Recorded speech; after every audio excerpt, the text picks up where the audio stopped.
Hey y'all, I am back with Love After Lockup review. If you didn't see my Love and Marriage Huntsville review, this is late because Xfinity was on that bull last week and I didn't have internet for the whole weekend up until like Monday afternoon. So here we are, finally getting to the get down. So this will be episode 3 and 4 of Love After Lockup. So let's see where we starting at. So this episode we didn't see Brittany and Key Rock on episode 3, and we didn't see Asante and Renika.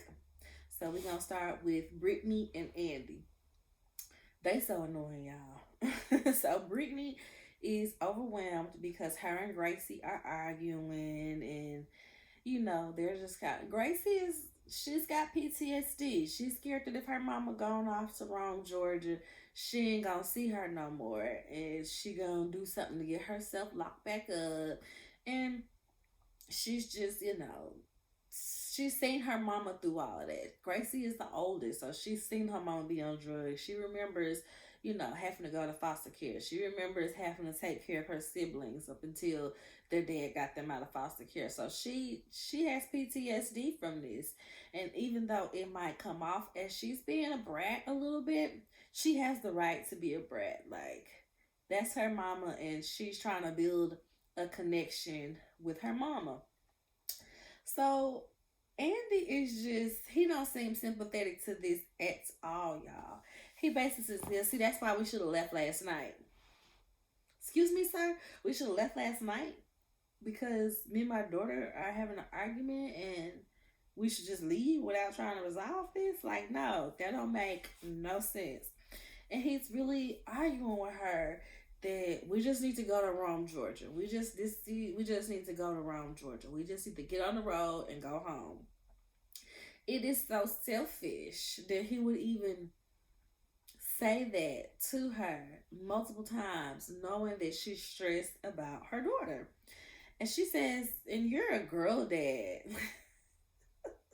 You're a girl dad. You should know better than that. And she's basically like, now I'm starting to see what his daughters were saying about him not being there, because he's just so quick to be like, forget the kids, I gotta do what I gotta do.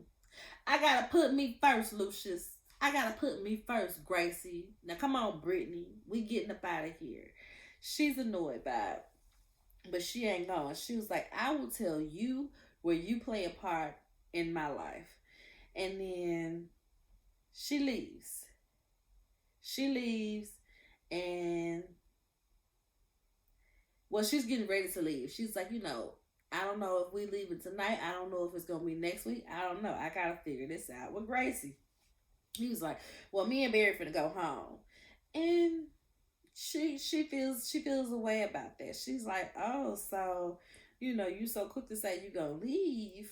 But it's like, girl, what else is he supposed to do? Just keep on getting hotels out here until you decide that you ready to go back to Rome or whatever? Like, neither one of them are making a whole lot of sense. So then he goes to tell Barry that Brittany is left. She didn't say nothing when she left. I just saw her get her bag, go down there. So, we finna go. And Barry is like, oh, okay, cool. As soon as he leaves the room, Barry calls his sisters and like, I guess y'all was right. I guess you was right, And the sister, I didn't like how the sister was like, yeah, she just got that money from him and now she's going off and she's probably going to be doing drugs with his money. It was just a whole lot. It was like, girl, hold your judgment. It's been 5 minutes. Like, relax. Relax. So next we see Anthony and Sheree. He gets out, and his mama had cooked him some food, and she was like, here, your mama got you some baked chicken. He was like, I don't want that. I don't want that food. Which is so funny to me because everybody else be like yearning for their mama cooking when they get out of jail. Anthony said, I don't want that mess. Go take me to get some real food. So they go to Popeyes, and he mad that the sandwich got mayonnaise and pickles on it. Oh, I hate mayonnaise. Ugh. She was like, well, why you ain't selling no mayonnaise? He's like, I don't know what's on this stuff. I'm out of jail. I'm just trying to eat the first thing this time to eat, girl. Like, I ain't know they had mayo on the daggone sandwich. So Sheree behind made an itinerary of their plans. And me and him both was looking at her like, girl, what? An itinerary. She's like, yeah, and we're late, and she got timers on her phone to go off. Okay, get Anthony food, get Anthony to the barber shop. It's OD.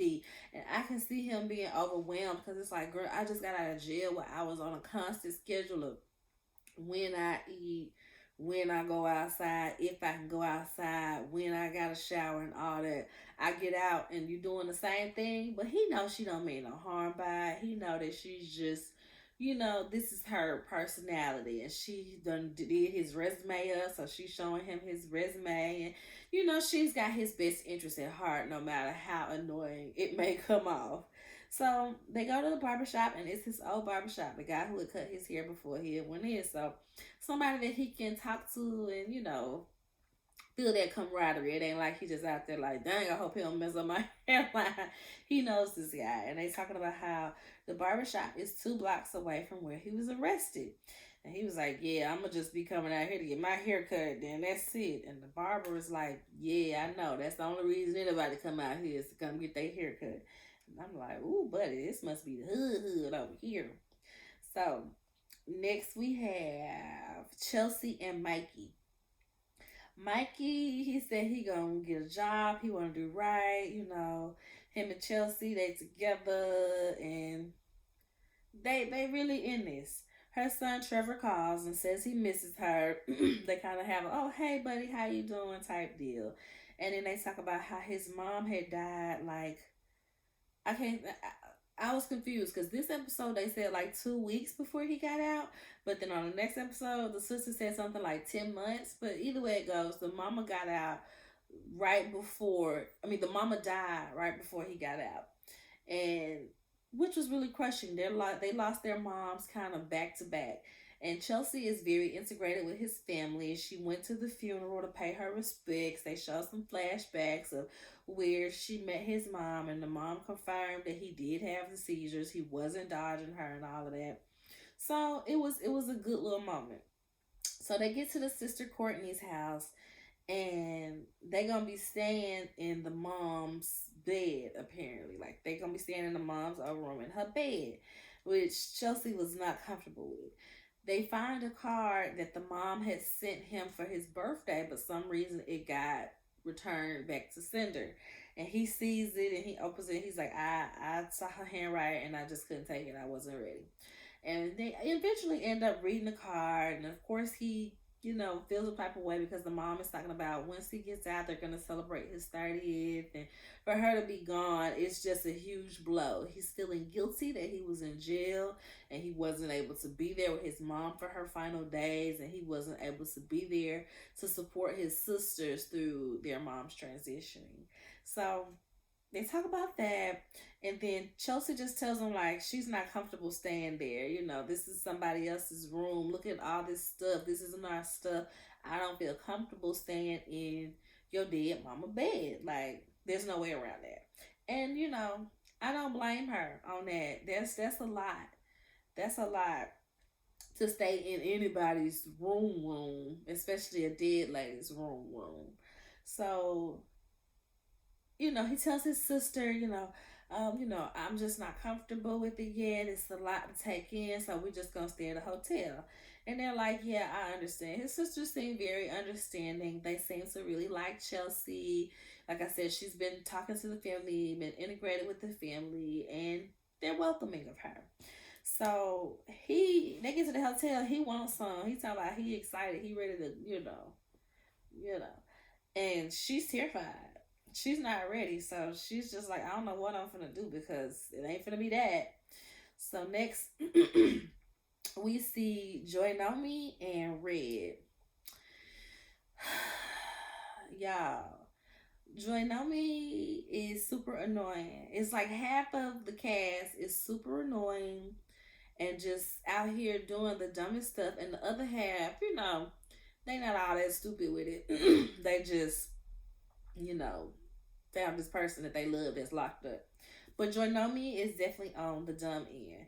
Like I said, she had pawned her family heirlooms to a scamming little pawn shop because they asked her, "How much do you need?"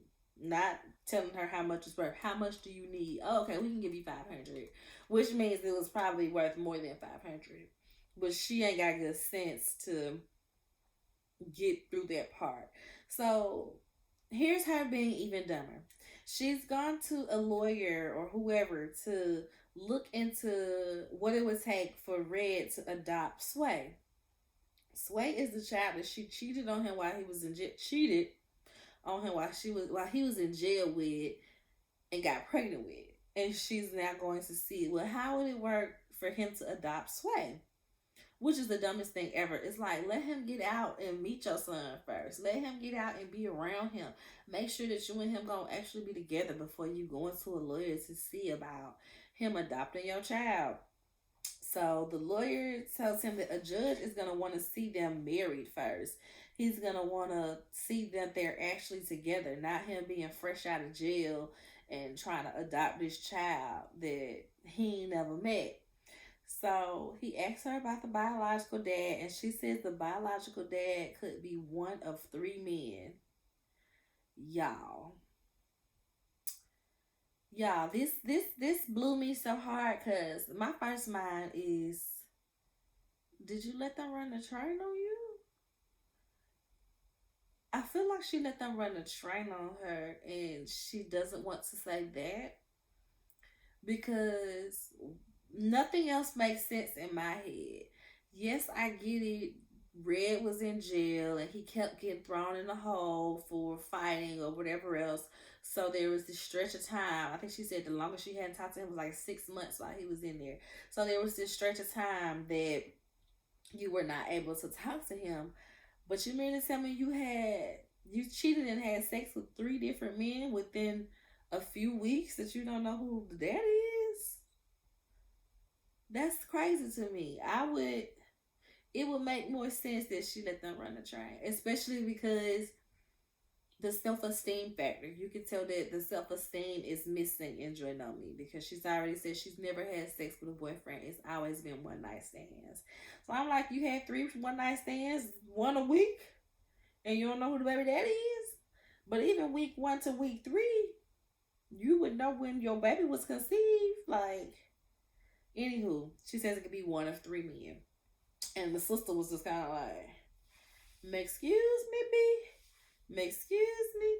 The sister is worried that he gonna get out of jail and just cheat on her because she cheated on him. You don't know this man. You've never even met this man in the free world. You met him while he was in jail, and you've been holding it down for 7 years. The self-esteem is missing. Next, we see Melissa and Louie. I told y'all they was gonna sneak out. They laid down fully dressed. It looked like they didn't even take off their shoes. They got on the couch and got on the bed fully dressed. So like at 11 something, she going like, I think Donna's asleep. Let's go.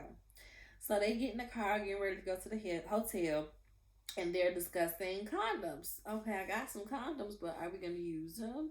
And he like, I mean, it's been 10 years. I want to feel it. I ain't trying to be on condom. I'm trying to feel it. And they end up talking, well, we do want a baby. So this, that, and the third. He just got out of jail. You ain't seen this boy since high school. It's, 15, 20 years later? Girl, relax. Relax. So apparently she thought her cycle was off, but I guess he kind of knocked it back on.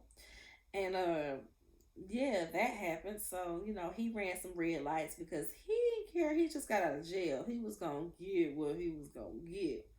So the next morning they wake up and Donna has called 12 times and she fussing. Where are you guys? There's an unmarked car outside, and what am I gonna say if they come to the door looking for you, and this and that. And he's like, girl, relax. I got 48 hours before I gotta go see my parole officer, and we about to go do that now. Like, stop stressing. Well, what are they gonna say? What are you gonna say if they say they want to meet your mom? Girl, ain't no parole officer finna say they want to meet my mama. She was doing the most. She was doing a lot. And so they go to the parole officer, and Melissa's on the phone with her sister, just kind of talking about it all. And as she's talking about Donna, Donna comes up with a spoon, bat, bat, bat, bat, bat, beating on her window with a moo on. Donna was that mama who would definitely go up to the school, drag you by the ear, cuss at you, smelling like cigarettes with rollers in her head in front of the whole class. That's what Donna is giving. Cause she is like, why you bring this wooden spoon to come bang? I'm just Donna is a mess. Donna is a mess, y'all. So she gets on in the car and they kind of fussing back and forth. Melissa is like, oh my God, girl, you are so crazy. And so he finally gets from the PO. He comes outside. He's like, Mama, what are you doing here? And what are you wearing? Because she had on that dang boo boo, y'all. It was killing me. So he told them, they said I can stay at the hotel, while she's here. I have to give them the address to the hotel. So that makes Donna mad because she's like, oh, you supposed to be at the house.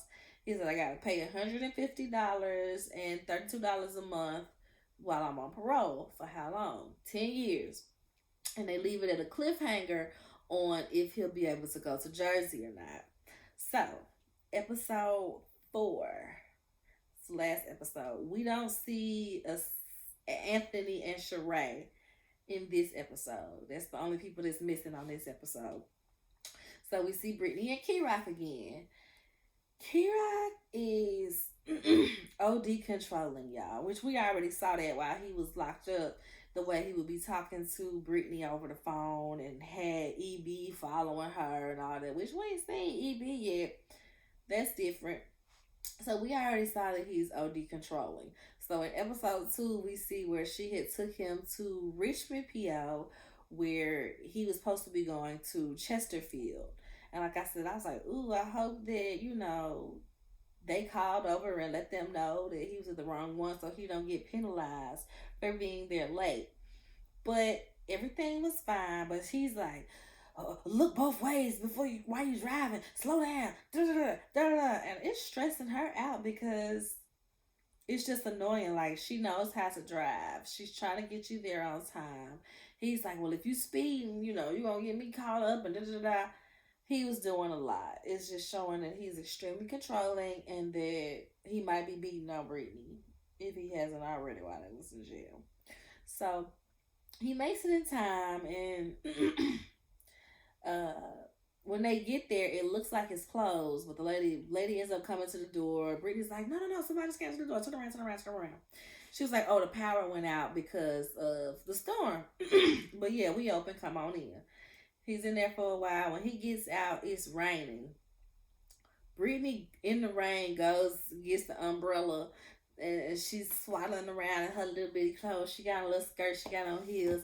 And he's like, I don't think he necessarily expected her to walk in the rain to come get him. I think he just wanted her to pull the car closer, but she, went on over there. So when they go back to the car, he pick her up. They have a little funny moment.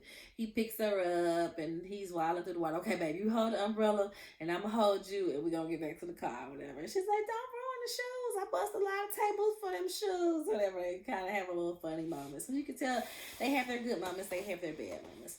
I wonder if Key-Rock is naturally controlling and crazy, or is it the hormones that, he's trying to get used to? Because remember, Key-Rock is a trans man. So he takes hormones to, be more masculine. He has a testosterone. So he says that the PO, basically gave him his little list of rules, but they didn't say nothing about them not living together. So they good. They fine. So next they go to lunch to see his mentor, which is his prison mom's wife. And they're just kind of catching up with her. She has a dog. Brittany's in love with the dog. And he's talking about how, he's going to keep doing his Christian rap. He's going to keep doing his Christian rap. And he also talks about having top surgery. He wants to get his breast removed. And prison mom mentor is just kind of like, whatever. If you work out more, that'll go away. That ain't no big deal. But I feel like Key Rock also wants to get his breast removed because his mama has breast cancer. He knows that breast cancer runs in his family. So I think that is twofold for him, which he's not necessarily saying. That's not something you just bring up to everybody and in every conversation. But I think that is a part of him wanting to have that top surgery. So we later see Brittany and Key Rock. It's just them out. I think they went for ice cream or something like that. And he's like, yeah, you don't know what it's like to be uncomfortable in your body and feel like, you was born in the wrong body and yada, yada, yada, yada. And she says, well, I get it. I get how it would feel to want to change something about yourself because I want to get a BBL. Which was kind of like, okay, girl, to say, and he gets offended by it. He was super offended. Like, you can't compare that. Like, that's two different things. You wanting to have a bigger butt versus me not wanting to be a woman is two different things. And he gets super offended by it or whatever. Which I'm like, she didn't mean no harm. She just wanted to let him know that she understands how he feels, but on a lesser scale. So they drop it or whatever. He relaxes. And she asks, well, how much does it cost? And will we be able to split the money between your top surgery and IVF? And Key Rock immediately like just, oh girl, here you go. Whoa, girl. We not doing that right now. Mind you, they like, I think they're both under 25. They are both under 25 and she is like this, they don't having a baby tomorrow. And it's stressful for him to think about because one, their initial thought was they were going to use Key Rock's eggs and implant them in Brittany, like have a sperm donor implant them in Brittany so that they could both be a part of this becoming parents process. But once he found out that he would have to come off of testosterone and that the drugs that he would have to stimulate the eggs and everything, he would probably grow breasts and he would turn back into a woman basically. He was not okay with it. He wasn't on board for it no more. He was not willing to do that, which I understand. And plus he been out for 2-3 days, girl. Like, let him breathe a little bit. Let's have this conversation in a month. And she's basically still pressing it. Well, will you at least agree to go see the doctor so we can start figuring that out? He's like, will you leave me alone if I agree to go see the doctor? Okay, then. And she's in the confessional talking about how, all her life she done sacrificed for other people and she is just not willing to sacrifice having children. She's not gonna bend on that. So she don't know what's gonna happen if Key Rock decide he don't want children no more. So next we see Brittany and Andy. Andy had went to go talk to Barry or whatever, and I'm wondering how long was he in there with Barry, or what did he go do after he talked to Barry? Because it seemed like he had to been gone for at least 30 minutes or so. Because when he gets back to the room, Brittany is in the room, and he was like, "I thought you left. I saw you get into Gracie's car with your bag," and she was like, "No, I didn't leave. I just wanted to talk, but I wanted to make sure, whatever was happening that I was ready for. That's why I had my bag, yada, yada, yada." So they decide they are going to leave and go to Rome, Georgia, and she's just feeling like, she don't want to be in a situation where she winds up back in jail or she winds up using again, because she feels like if she's alone right now while her and Gracie are through this rough patch, that she will find a way to use. So she's just like, if I stay with this cop, he gonna make sure I don't get in no mess. So this is just the best thing for her, even though it's not the best thing for her, and she knows that.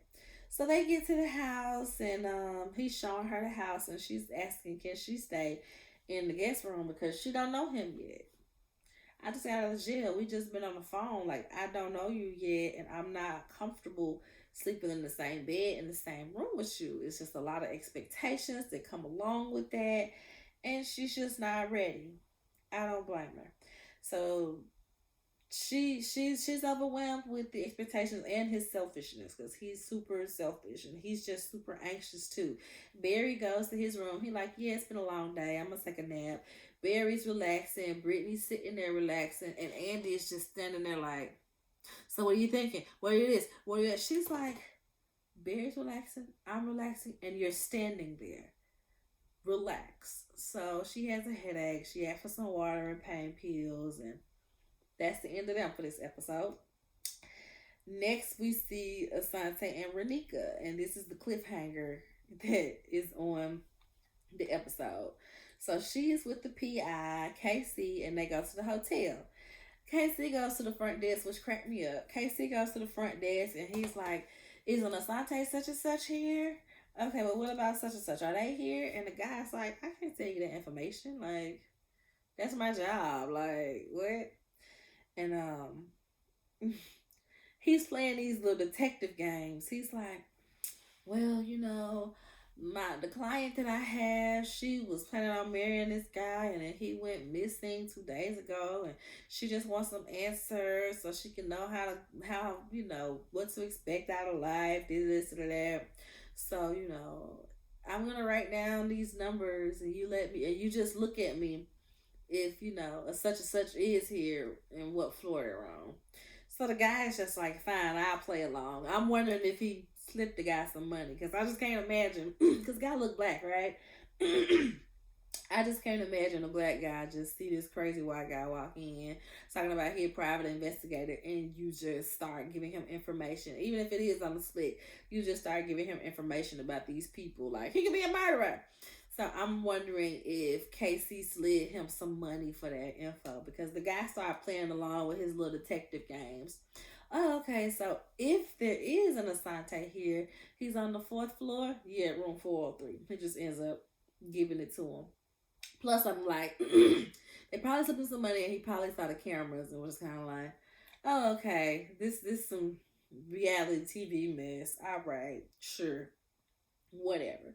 So while he's out there, excuse me, I need to take a sip.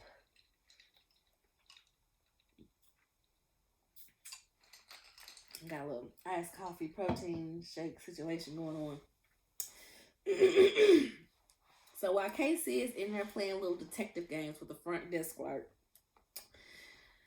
Renika is in the car and she gets a FaceTime call. It's her daughters.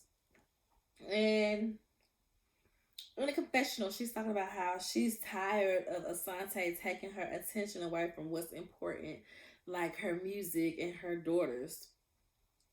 He's not taking that attention away from them. You are. You moved them to a different state to go live with some man they told you they wasn't comfortable living with because none of y'all know him. They didn't want to leave their family and friends. Asante ain't do none of this. You did. You took the money out of their college funds, and they're teenagers. It ain't like they 7 and you got time to replace this money. They're teenagers, and you taking money out their college fund to go bail this man out of jail. Renika just makes a lot of terrible decisions, and it's saddening. It's saddening and it's upsetting. Very upsetting. So the girls ask her, how's Asante?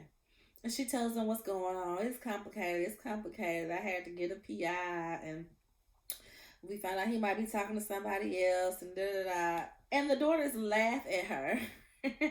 They laugh at her because they like, girl, you stupid. That's what they want to say. If that one day mama, they would have been like, girl, you so stupid. And she's like, well, what do you think I should do? You should leave him. You should leave him. What do you mean? What should you do? You should leave him.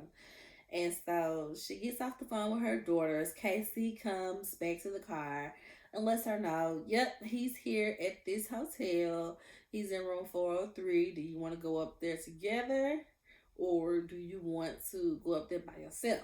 I'm going to go by myself. He said, okay, if you don't come down in such and such amount of time, I'm coming up there as well to make sure, y'all ain't up there fighting about to catch no charges, okay? Okay. Go to the hotel. She knocks on the door. You hear him asking, who is it? And he opens the door. But that's where the cliffhanger for the next episode goes. So we'll see what happens next on the next episode. Next couple. Chelsea and Mikey. So they wake up the next morning and Mikey is like going downstairs to get some coffee at the hotel and everything. And he's talking about how she did not feel well, and he held her last night and he took care of her, and and all in my head I'm like, yo, this girl really fake sick so that she didn't have to have sex with this man because she didn't want to tell him that she was concerned. I put my watch on the charger. She didn't want to tell him that she was concerned about having sex because she had been used by so many of her exes. So she just didn't know how to address that situation. She just fake sick, y'all. So they're going to meet his sisters for breakfast. And first they go see the parole officer. And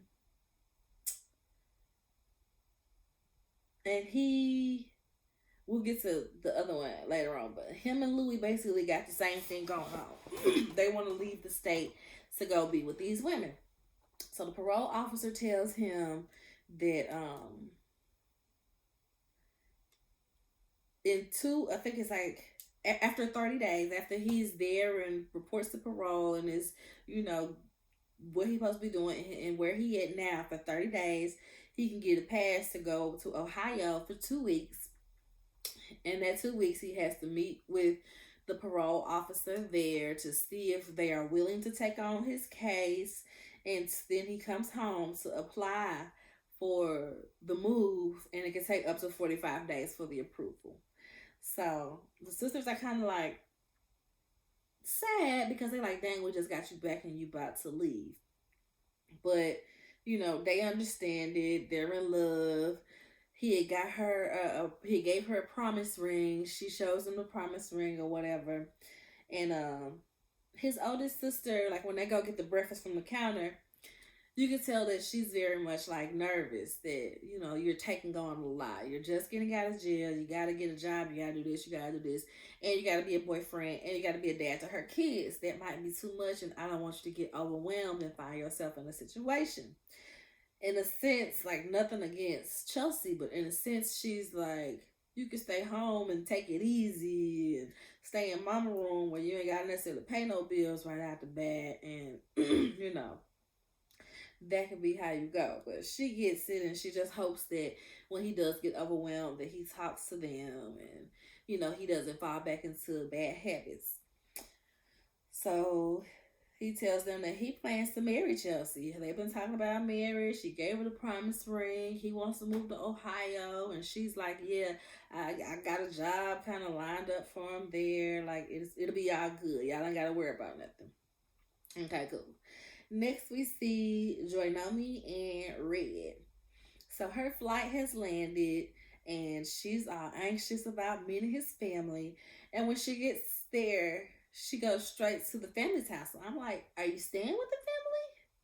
You're not going to the hotel and then going to the family's house? I was confused. Because when she got to the mom's house, the mom, like, welcomed her like she's known her. And then they talk about how they had been talking for the past 5 years. And so she's very welcoming and loving to Joynomi. It was kind of cute to see. And she's showing her around the house, showing her old pictures, everything like that. So next, his sister pulls up. His sister's name is Destiny. And she basically coming to vet Joynomi. She's, okay, pleasantries. Oh, hi, how are you? Finally can put a face with it. We've been talking on Facebook for so long. All right, yeah, bro. Let's go to the car for a minute. I want to show you the car. I might show you the car. That sounds like some I'm finna kill you stuff. But no, come to find out, Joynomi bought the sister's old car from her for Red. Spent $7,000 buying him a car. He ain't even out of jail yet. He don't even have a job to go to with this car. But you buying him a car when you got to pawn your family heirlooms to get down there to where he even at. Y'all, it is so frustrating to see these women with such low self-esteem that they put these jailbirds' needs and wants, not even a need, their wants before themselves their own children and their livelihoods. It is just so astonishing and upsetting. But anyway, the sister is grilling her about how she cheated and had a baby. Okay, well, how we know that you ain't gonna be cheating when he get out and this and the third and she's Jonomi is like, well, he had a part in this cheating too. If he was there for me, if he wasn't keep getting thrown in the hole, I wouldn't have felt like I needed some attention and went out and cheated. And they're going back and forth. And she basically just tells her to back off. This is our relationship. This ain't got nothing to do with you. I've told Red what happened, and that's between me and him. She storms off, goes in the house. So she said, I'm going to go see what mom's doing. Destiny said, you mean my mom? Because how you gonna tell me I'm gonna go see what mom's doing? Like we real siblings, girl. If you don't sit down somewhere. So Destiny comes in the house behind her because Jonomi's like, I just can't deal with this. I'm ready to go. I can't deal with this. And the mama's like, what's happening? What's happening? Well, she tells her what's happening. Destiny comes in and is like, do you know that she cheated on Red? Not one time, not twice.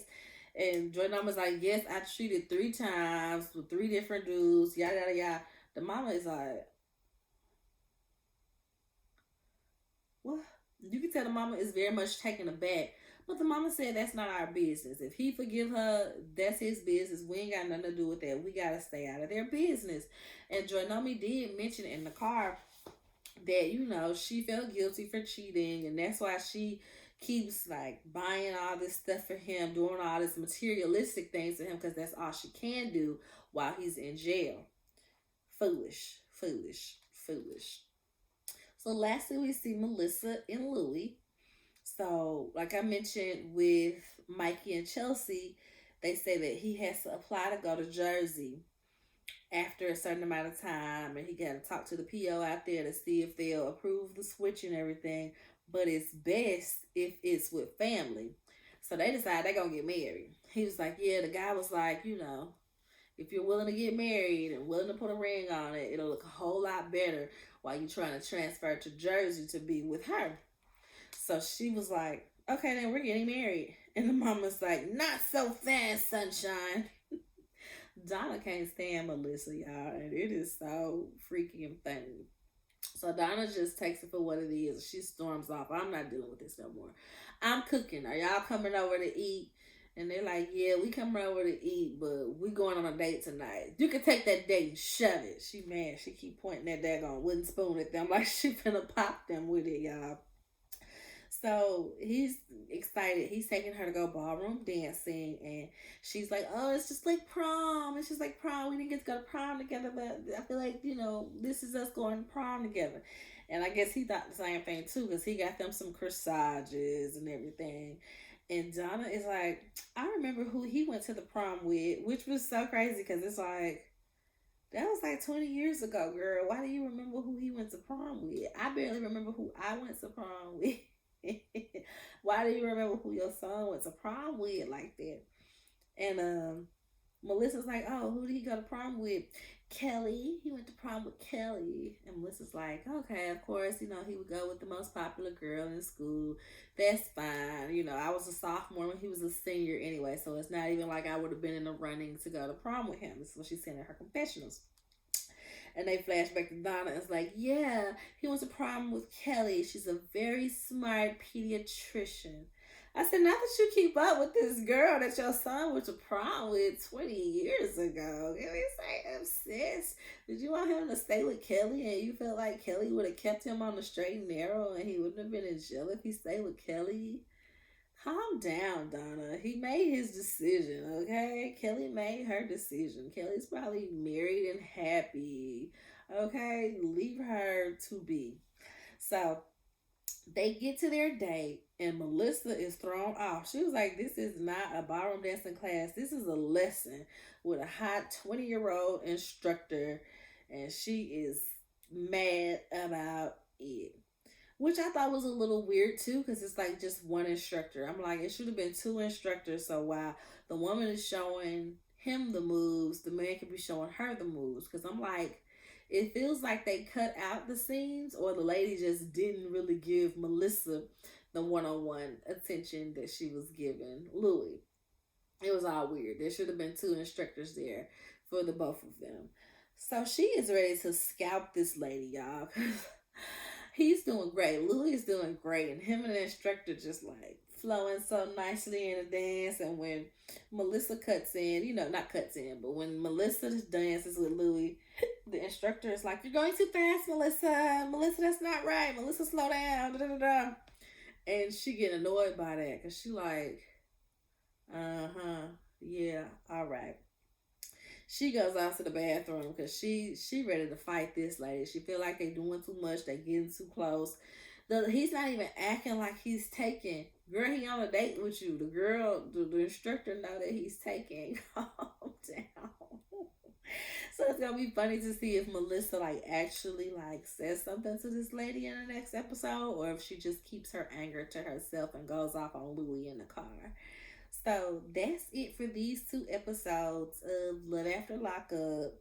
That's episodes, what, 3 and 4 or 4 and 5? 3 and 4, I guess. But yeah, so make sure you like the video. If you're not subscribed to the channel already, please do. Comment, like it, share it. Let me know you out there, you guys. And until next time, until next week, y'all. Bye.